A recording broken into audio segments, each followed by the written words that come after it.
I thank you, Madam Speaker. I understand this is a split call. Dr Deborah Russell. Thank you, Madam Speaker. I'd like to echo some of the comments made by our colleagues on the other side of the House. The Finance and Expenditure Committee, while we may fight tooth and nail over some policy issues, is nevertheless quite committed to arguing through the technical details of many bills and getting them right. So I'm looking forward to working with Honourable Amy Adams and the Honourable Judith Collins, Honourable David Carter and other members of the Finance and Expenditure Committee to get this, to work through the technical details of this bill. I do want to address just one point that has been raised by the members of the opposition. Though I might say in passing, if they think we're surprised to be a government, I think they're even more surprised to be an opposition, and they possibly need to learn how MMP works. But getting back to this idea about the dual mandate, and particularly looking at maximum sustainable employment. Now, the Honourable David Carter raised an interesting point here that perhaps we weren't even sure what this term means. Well, may I suggest that the Select Committee will work hard on that phrase of maximum sustainable employment. We've talked a little bit in this debate about how pernicious high inflation could be, how the Reserve Bank Act was brought in order to deal with high inflation. May I suggest that high unemployment is pernicious as well?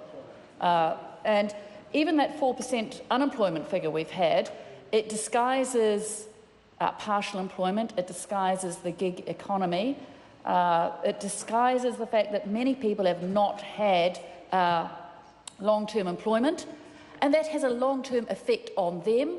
Graduates who don't get work coming out of university, it holds them back right throughout their lives.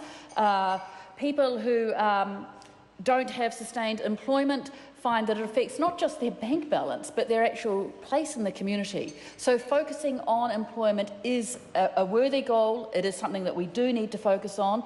I'm looking forward to working through this bill and working out just exactly how we can ensure that our Reserve Bank can work towards focusing on these dual goals of keeping inflation under control and keeping unemployment under control too. Madam Speaker, I commend this bill to the House. Madam Chair. Lawrence Hill. My apologies, Madam Chair. I know how much everybody wants to get home.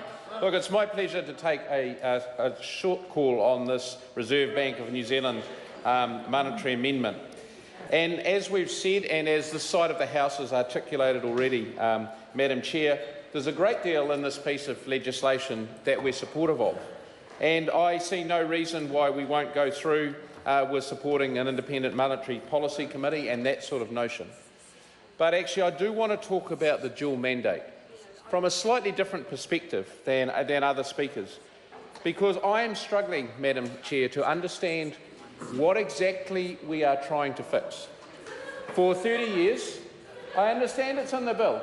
For 30 years, we've had a wonderful system. The economy has gone incredibly well. We have single-mindedly focused on inflation and done an incredibly good job at fixing that. So if you look at the current state of the New Zealand economy and the state of the government books and, Madam Chair, the state of unemployment in New Zealand, which is around 4%, at a very low level by international comparisons, then you have to say, what are we trying to fix? Because the New Zealand economy, when this opposition now, but was government left, was in incredibly good shape. And the benefits of that are flowing through even now. If you focus on things in life, in my view, and you broaden it too much, you lose the focus. We have focused on inflation for 30 years since this Act came into place, with an independent person doing so, because actually inflation is like rust. If you don't keep focusing on it, it destroys everything in an economy. And my concern about this bill is, as you start looking at employment and long-term employment issues as well, you take your focus off that. Sorry, Madam Chair, the government takes its focus off that, as does everybody's focus in the New Zealand economy. So I stand here today, just before we rise for this week, and say this side of the House is not convinced that a dual mandate, one, is warranted Secondly, will make any difference. And thirdly, I worry it'll make things worse. Because when the economy's not going so well, decisions will have to be made. And decisions, when you have a dual mandate, will automatically compromise the single-minded determination of various governments to focus on inflation. There can be no other way. It will compromise that. And I believe, personally, as does this side of the House, that inflation is one of the greatest evils in any society and in any government. If you have a low inflation environment, employment is actually generally very high. There is very little unemployment. And I worry that this bill, as it's written and as it comes in, seeks to spread that concept into two parts. And I think that actually we risk undermining the very success of this economy, of the Reserve Bank Act, of the Reserve Bank Governor, and all the things that that particular regime has helped get New Zealand to today. So, Madam Chair, I am happy to speak against this particular part of the bill, and I look forward to the Select Committee working through the good parts. Thank you. Speaker. I understand this is a split call. Michael Wood, you have 5 minutes. Madam Speaker, thank you very much. Can I